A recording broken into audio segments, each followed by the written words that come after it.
Hello and welcome to the talk on the OpenPOWER Summits 2021. Thank you for the opportunity to give this talk. It's going to be about draft SVP64, which is an extension to the power instruction set to provide Cray-style vectorization, and we're going to specifically cover in-place matrix multiply and fast Fourier transform, discrete cosine transform, and the possibility of doing number theory NTT transform within the power ICE instruction set. So just a brief thing about the overview of the Libre-SOC goals here, which this is part of the Libre-SOC project. It's sponsored by both NLNet grants and NGI Pointer grants. But it's important to understand what our goals are here, so that you understand why it is that we're driving towards these particular optimizations.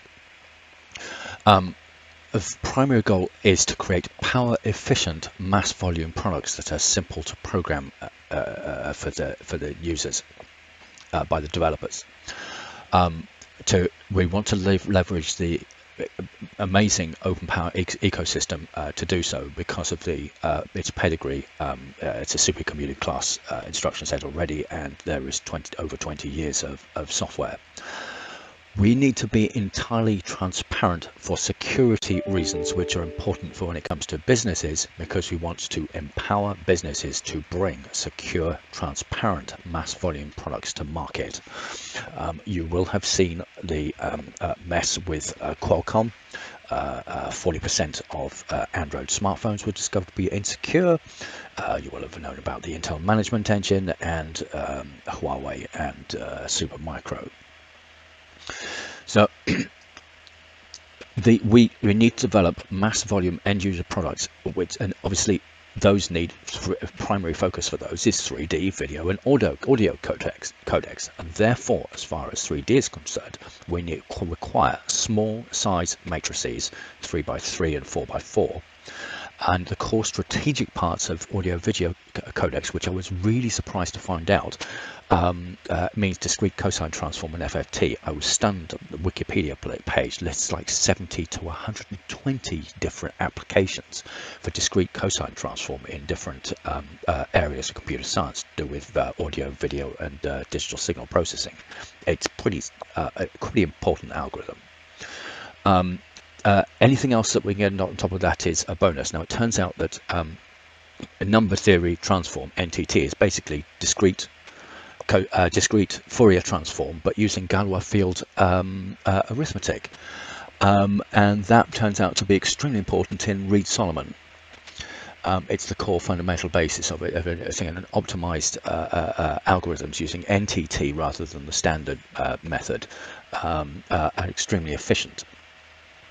The reason I mentioned that 3x3 is particularly important is because if you have a power of 2 SIMD backend engine that requires to have operations of length 4, then the only way to do 3x3 matrices is to run at 75% utilization. And if you do that with and you're attempting to enter into the current commercial 3D GPU market, right off the bat, you're completely hosed. It's a waste of time. So we have to be able to do full 100% utilization of the back-end infrastructure, and that means because of the 3D GPUs they have X, Y, and Z matrix multiplies, it's absolutely essential to have these arbitrary size non-power of 2 matrix multiply support. So we're looking for high performance and high performance per watt. We're looking primarily for efficiency here.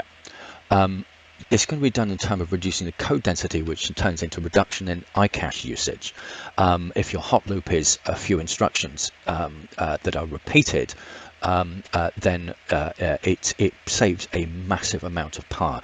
And there's a paper on by Zurich group which showed that when you have these auto looping systems combined with sys-like load and store to run on a single instruction, you can get up to a 3.5 times power consumption reduction and energy efficiency, which is pretty stunning for something that I mean, the core, it's it's pseudo dual issue. It's not even a multi-issue. It's not out of order or anything. It's a pretty amazing achievement. The algorithm's complete in like between 2 and 6 times less actual instructions executed. We want to remain accessible for both assembler writers and compilers alike. Nothing too esoteric, shall we say. I have done programming of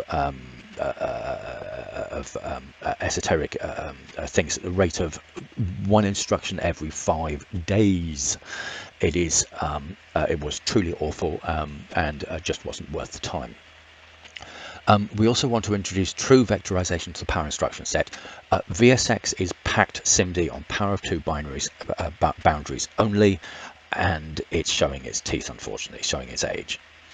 An also important goal is to be adopted via the external OpenPOWER Foundation ISA workgroup RFC process. I specifically mentioned the external adoption process there, not the internal members workgroup one. And it's also critically important that it not be a non-official kind of custom extension. Although the option exists to do that in the end user license agreement for the Power ISA, it will be very risky for the stability of the OpenPOWER ecosystem if SVP64 was not adopted. And the reason is because that proprietary custom extensions are expected to be small, private, hard forks of the ecosystem, hard forks of the compilers, hard forks of the libraries, whereas we are targeting mass volume adoption. That means that if we are forced to go the custom extension route, we end up with 100,000 developers hammering our website for GCC, libc6, etc., and they will swamp and overwhelm the upstream resources demanding adoption of these modifications. Consequently, we need help to ensure that what we go ahead with commercially is actually stable and usable and useful and stands a chance of adoption. We need help in going through the ISA workgroup RFC process. It cannot be left down to us. So here is a reminder of what SimpleV is. I've provided the overview link, and hopefully that you, as you're listening, just from the abstract, you understand what SimpleV is about. But in a nutshell, it is and greatly simplified. It's this: for each instruction, up from I equals 0 to vector length minus one. You perform the same operation, the same scalar operation, repeated, incrementing along to the next register. And when you get to vector length VL minus 1, you stop, you reset the loop, and you then and only then do you move to the next instruction. And it's very similar to the x86 rep instruction, except that you increment the register numbers as you go along.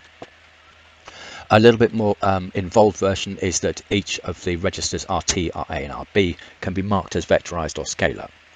And in addition to that, we have predication. And this is all tagged registers. It's register tagging in a prefix that fits into SVP, into the 64-bit prefix system, where we're overloading the Power ISA v3.1 prefixes.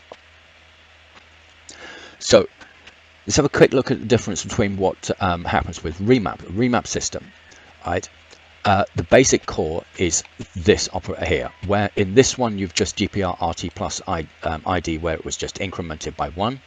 That number incremented by 1 goes through a hardware finite state machine remap function. And there are actually 4 of those, because you can have multiply and accumulate things. So there's one remap for remap for each of the 4 arguments of multiply and accumulate. So let's jump into the basics of matrix multiply. Basically, you do each of these. This row times that column goes into this value here. Then this row times that column goes into there, and likewise for those. So you end up with these C00 is this sum here, C01 is this sum here, and likewise for thing. Now notice that I deliberately put this, swap these round, and you get, in this case, you get a 2x2 result, and in this case, you get a 3x3 result. It's quite deliberate to show you that. So a naive version of this with Python for loops, you have 3 nested for loops. The outer one here, this one here, and then this one here, and you basically perform a multiply and accumulate to create the product, and you get the general idea. Now, the problem is that multiply and accumulate is completely unsuitable for hardware scheduling. Right? It will create massive read after write dependency headers in your execution engine. All you need to do is to swap these 2 loops. You do not change this at all. It's exactly the same thing, but all you've done is you've swapped these two loops, and what that results is it begins to accumulate, partially accumulate results in the J index, but of course that's moving on. IJ, there we go. And what's nice is that this one stays in the register whilst this one moves on. But you can overlap by doing this trick. You can overlap multiple of these multiply accumulates in a targeting different registers. Where this one you can see, because it's product IJ, I and J remain the same on this inner loop. Yeah? So simply by moving that to there, this one changes, and you end up in the back end targeting different registers. So this gets interesting with the moment. If you're going to do that, swap those loops, well, why not make it general purpose and make a general purpose nested loop system? So this means that you get other uses. You can have other algorithms beyond matrix multiplication. We can do arbitrary size loops. We can do any permutation of nesting, and we can also specify reversing per dimension, which very interestingly, when you apply that to matrices, what it means is that you do not have to do transpose copying of the matrix in order to multiply them. Right? If you want to do a rotation of a matrix, you don't bother to actually do a copy of that matrix. You just set a different permutation of a nesting, and you reverse one of the dimensions, and you've inherently in place transposed, but as you use it as one of the input operands, you've inherently in place transposed it. So we've got the generalization, but also we want to specialize to make it very easy to set up a matrix multiply. So we want it to be quick and easy. So we have two 30-bit instructions set up the A, B, and C sizes, which is you only need 3 dimensions here. You need that one, and I think it's that one to give you enough information to create this the thing. All right, and then there's one 64-bit SVP FMAC instruction, which is your hot loop, and nothing else is needed. 3 instructions. It turns out the hardware is near identical to zero overhead loop control, which was researched. There's a research paper on that in 2006 and some source code about it. I provide a link there to the REMAP system there. But fascinatingly, the concept of this general nested loop system, I actually borrowed it from the Aspects Microelectronics ASP, which had a 1D, 2D, 3D arbitrary memory DMA reordering engine with read and write capability, where you could specify any jumping to up to 3 dimensions of depth to load data from memory and put it into the 1D massive wide SIMD processor. But the difference here is that it applied it to the register file instead of to memory, and more on that later, because actually it might actually be a good idea to actually do it as memory. So these are the 3 instructions. you set the shape, and that's your A, B, and C. So what we're saying here is only by having these three pieces of information can you determine the sizes of the A input, B input, and C output. So that 3 is there and there and there and there. That 4 is there, and that 5 is there. So that determines that those three numbers determine the shape of both your A and your B and your C output. The remap instruction there says I want you to remap this shape onto this shape is register A, that's register sorry, that's RT, that's RA, that's RB, and that, you get the idea. So there's 5 possible registers that you can target, and you want to say which one is enabled, which one goes to which, and then you just use the multiply and accumulate. That's it. I'm really not kidding. That's as simple as that. So yeah, that's all, folks. There are no, the whole point of SVP64 is there are no actual vector ops. We do not add vector operations. I will say that again. We do not add any vector instructions. It is entirely done through the x86 like rep-like concept of a prefix on top of a scalar instruction. We also do not dictate or limit the microarchitectural detail or implementation. Right, that is very specific. There is no restriction or limit or imposition on what you can do and how you can do it. You can do a finite state machine similar to Pico RV32 implementation of SVP64 if you really wanted to, or you can go a full-on massive 8-wide multi-issue architecture, basically using the IBM Power 9 or IBM Power 10 internal hardware, and simply putting SVP64 in between issue and execute phases. So as I said, it issues scalar fmax into existing backend hardware. We are not limited to just to the fmac instruction. It can be any 4 operand instruction. We could do Galois field multiply and accumulate. We could do integer multiply and accumulate. We could even do bit manipulation version of multiply and accumulate. As far as SVP64 remap schedule is concerned, it doesn't care. Right? There are also no power of 2 limits. I will say that again. There are no power of 2 limits. The vector length, these numbers here I very specifically chose to be 5, 4, and 3 to illustrate that it is not power of 2 limited. Again, the way that SVP64 works, because the separation, you can have any operand width. You can have 8-bit operands, 16-bit scalar operands, 32 or 64. Right now, one limitation is that we're limited to 127 scalar ops at the back end, and that's down to the limit on the number of on the size of the vector length of VL. It's also limited to in-place registers. So if you want 128, if you want very large matrices, you will need 128 wide scalar register file. In the future, we can do things like that paper we discovered, which is by Eth Zurich.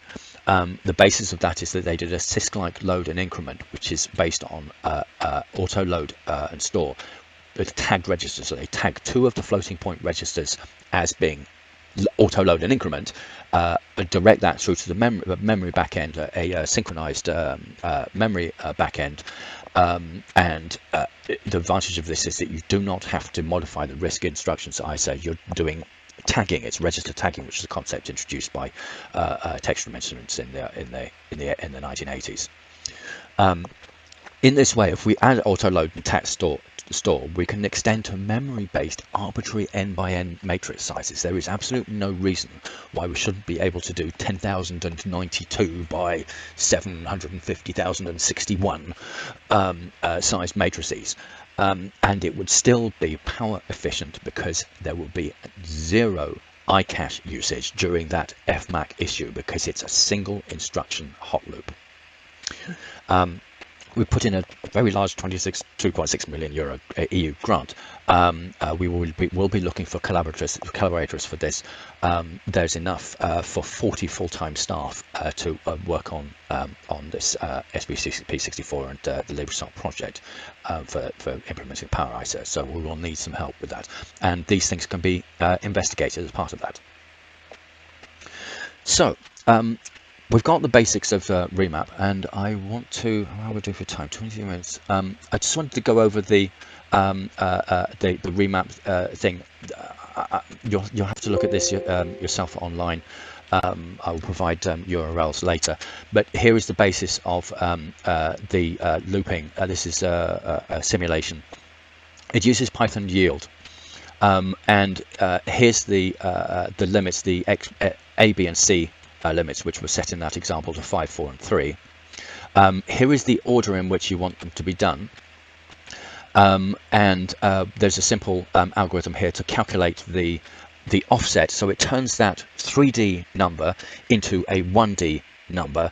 But what you can see is this selection. It allows you to do a pause in this for loop. So when you are basically you have 3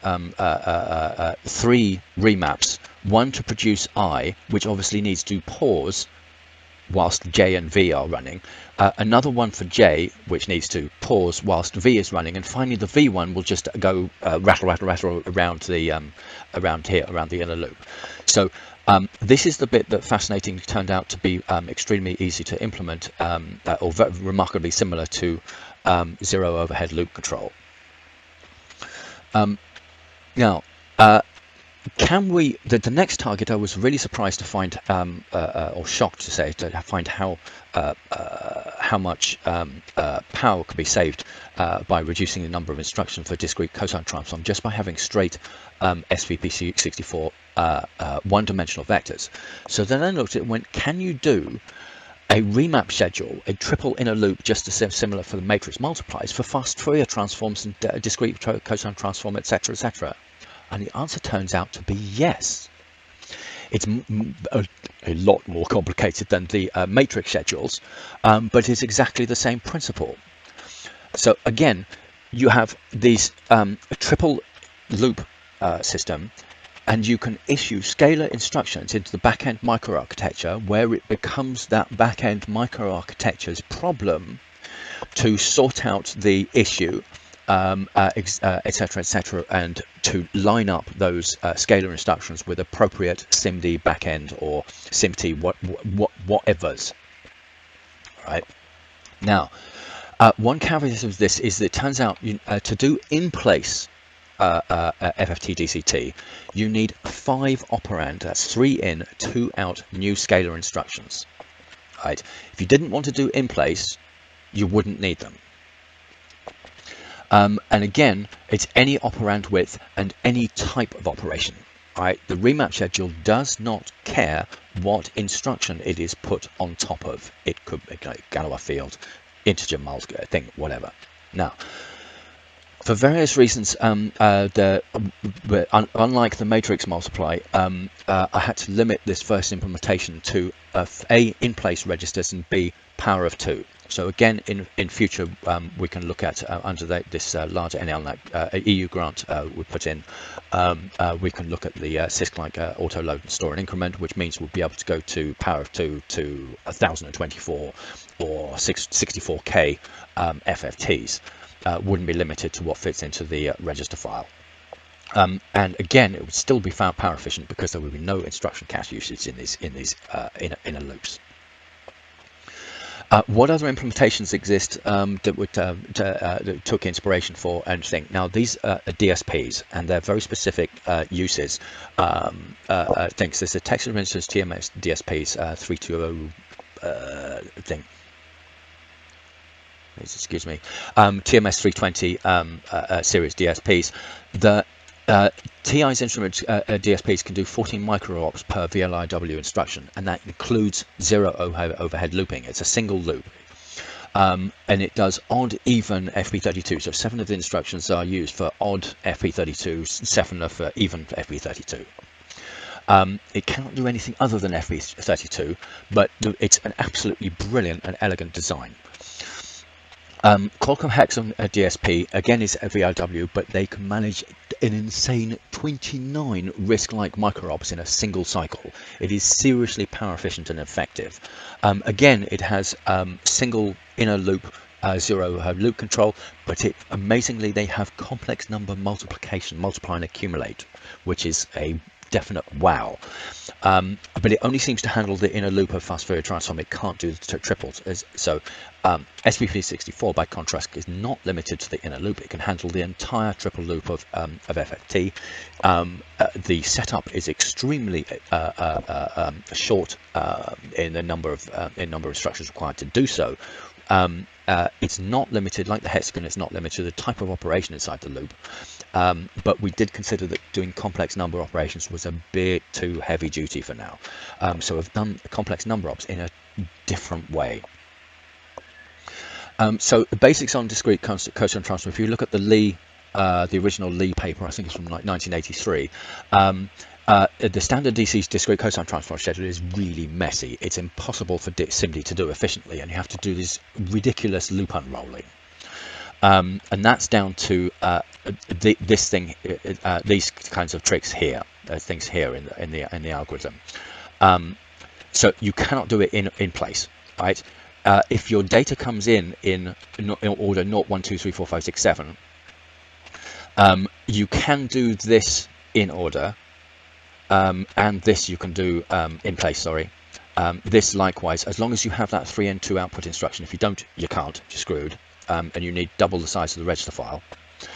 And then there's the outer butterfly. So that was the inner butterfly, and then there's the outer butterfly. But finally, you end up with the data in the wrong order. You end up with it being in bit reversed order. So element 0 ends up in position 0, but element 1 in binary ends up in position 4 in binary. So it goes 0, 4, 2, 6, 1, 5, 3, 7. Whoops. And this was the focus of the one of the focuses of the algorithm that I wrote, was to work out how to solve this. Fast Fourier transform suffers from the same thing, although you can do the in place thing. You can even use a temporary variable if you want, if you're doing scalar things. But if you have that 3 in, 3 out thing, it's I think it's only one butterfly thing, whereas in this one you have to have 2. You have to have an inner schedule and an outer schedule. But again, unfortunately, the output is in bit reversed order: 0, 4, 2, 6, 1, 5, 3, 7. So what's involved in the FFT instruction? This is your 3 input and 2 output. So you have your inputs coming in x0 and x1. You also have the coefficient c. So you perform the same multiply here of x0 by your coefficient, but you subtract it from x1 and you add it to x2. So again, I am not specifying, the point of this is not to specify the efficiency of the 3 in 2 out instruction. It can be 2 cycles, it could be 1 cycle, and if you did Pico RV32, it could be 100 cycles. We don't care. We are not specifying. The point, the job of an ISA is not to specify or place imposition on what the back-end architecture implementation is. So there's an absolutely fantastic implementation online called Project Nayuki of different implementations of FFT and DFT and so on. So here's the task of what we started off with. You've got the coefficients here in this table. Here is that bit reversing of the vector, so it swaps it in advance. So, okay, so the actual input is swapped 0, 4, 2, 6, 1, 5, 3, 7, such that the data, when you have performed the calculation, will end up in the order 0, 1, 2, 3, 4, 5, 6, 7. Remember that because it's critically important. This is your triple loop of your butterfly. You go in the power of 2 on n. You go in steps over the from 0 to on that one, and then you get the in loop which does the this. So it goes that one, that one, that one, that one, and then does that one, that one, and that one. You get the idea. Whoops. So the next thing, so what we're going to do here is we're going to transform this into something that matches how the DFT actually works in SVP64. So the next stage is to replace these scalar instructions here with that twin butterfly 3 in 2 out instruction. So it takes as input the x0 and x1 and the coefficient, and outputs those, and only by doing this do we get the atomic operation needed, because these go into your pipelines, into your ALUs as an atomic operation, and you get the 2 registers out as an atomic operation. So you're using, it's a trick, you're using that as a temporary storage. And once we've done that, what we can do is we can, that J, K and H, their HS, these values here, we can write a remap triple loop generator which creates those 3 indices. And let me just briefly show you that here. I'm sorry, we're going to, which one is this? It's the FFT yield. So here is a generator system where you give it a parameter FG shape, which will be the special purpose register for the shape. And it, depending on the mode, it will either return an index for J, an index for J plus the half size, or an index for K for your coefficient. Okay, so you have 3 remaps. This is why you have a remap for one register, remap for another, for a second register, remap for a third register. All right, so that's really basically it, that you create these offsets for these registers automatically with a hardware finite state machine, which is pre-configured in exactly the same way as the matrix remap system, but done for FFT DFT. Right, we only need one actual inner loop instruction in the hot loop, and that's for DFT and for NTT.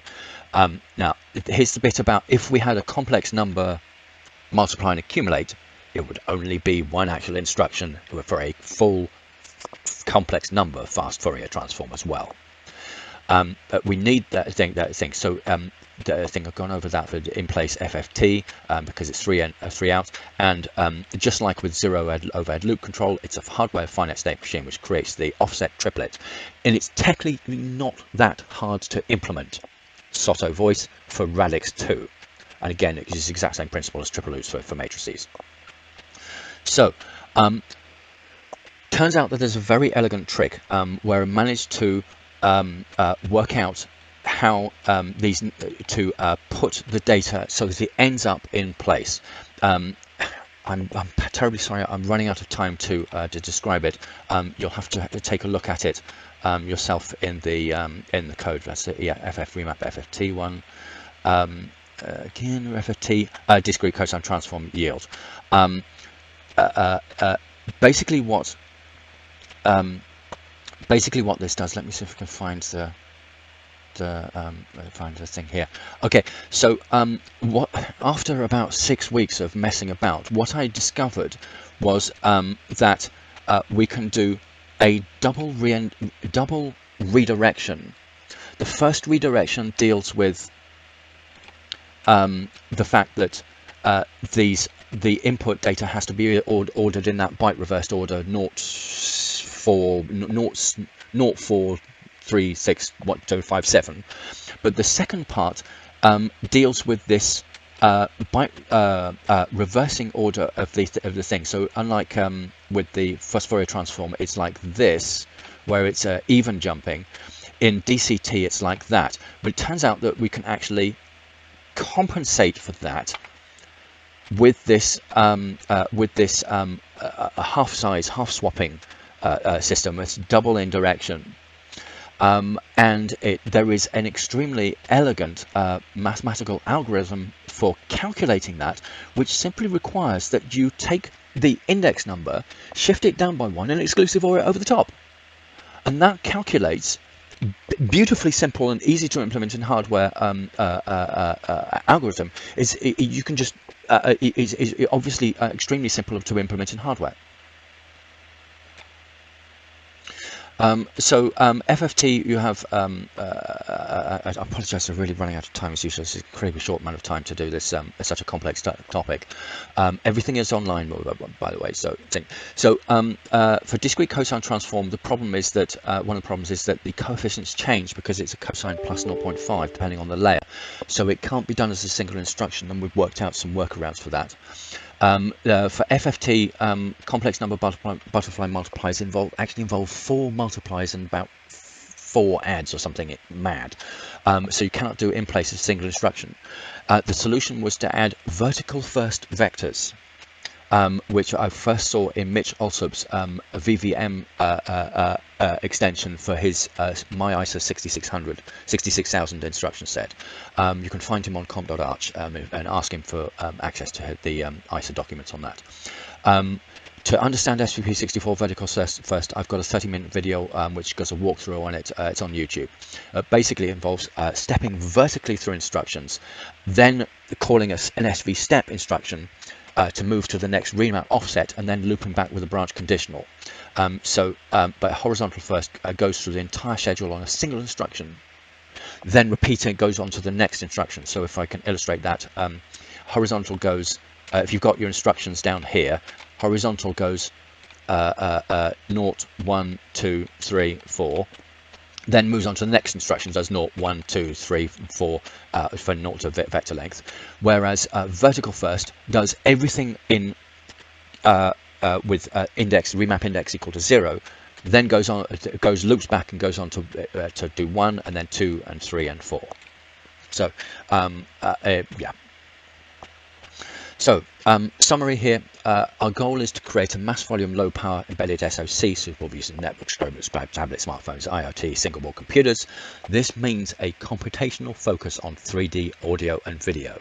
And again, we note and reminder that it's critical for commercial success of such a product not to waste 75% of power to SIMD lanes on 3x3 matrices, to the point where ARM actually put special instructions into Mali to deal with that. We're reducing the core work down to a 1 instruction hot loop, which inherently reduces power consumption because the instruction cache is 100% idle. Remap system is completely independent from the instructions it is remapping on, and consequently that applies to future scalar ops. So for a power ISA 3.2, if you've added any 4 operand scalar instruction, remap will apply to it automatically, inherently, without requiring the addition of explicit vector operations. This is one key difference of SVP64 prefixing. Right. Future versions, we can do that IEEE trick to do proper zero overload loop control and put hidden tags, and that will allow us to span out to massive data sets way beyond what can fit into a register file, which is the target of a GPU. That's its primary goal thing, but we can extend beyond that to supercomputing workloads. So please help contribute to this. It's your OpenPOWER ISA as well. Please don't leave it up to us to submit this to the ISA working group as RFCs. We need your help in reviewing this work to make sure that it is stable for long-term use for the next 20 to 30 years. Thank you very much.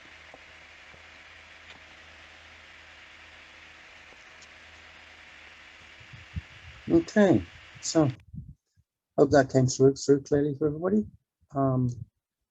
Any questions? I'm happy to answer.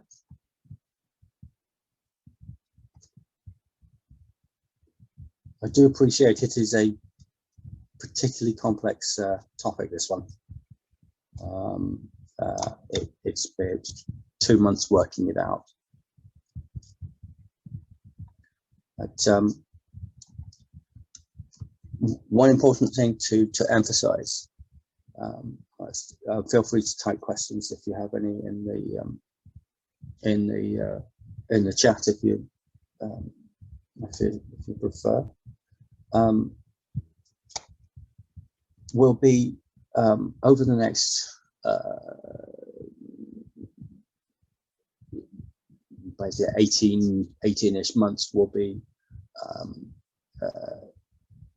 developing these as RFPs, requests for RFCs, requests for change, and putting them forward for inclusion in the OpenPOWER instruction set. To emphasize, we'll be doing that via the external process, external RFC process, which we're very grateful that the OpenPOWER Foundation has made that possible, because it's the fact that we're funded by NLNet, who requires us to be fully transparent in what we're doing.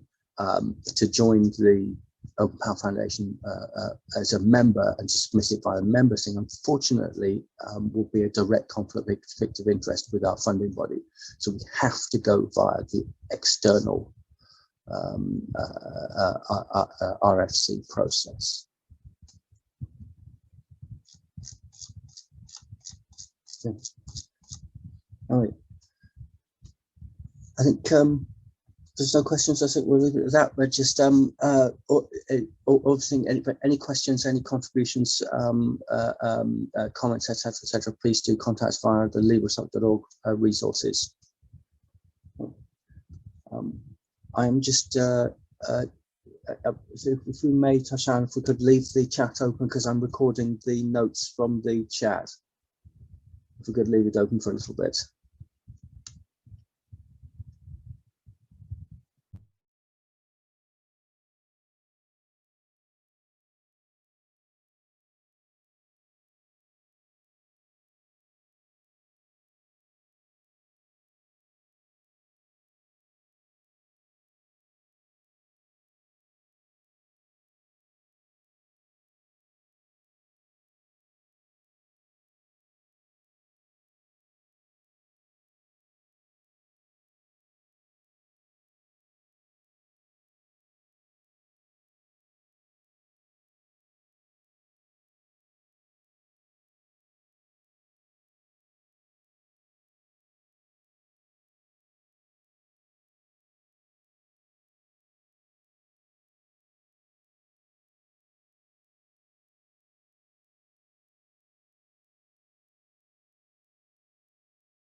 Okay, I've got it, Toshan. I've got all the chat things I've put, but I've taken a recording of them from the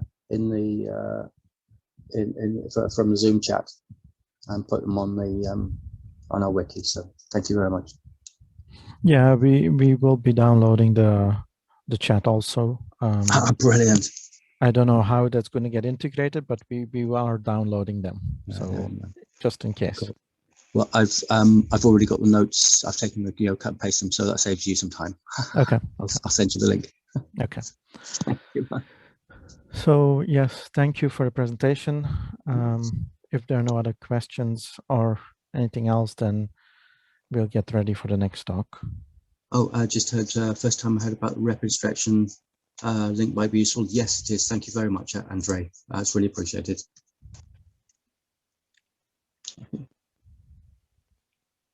Okay. Thank you. And we'll move to the next presentation.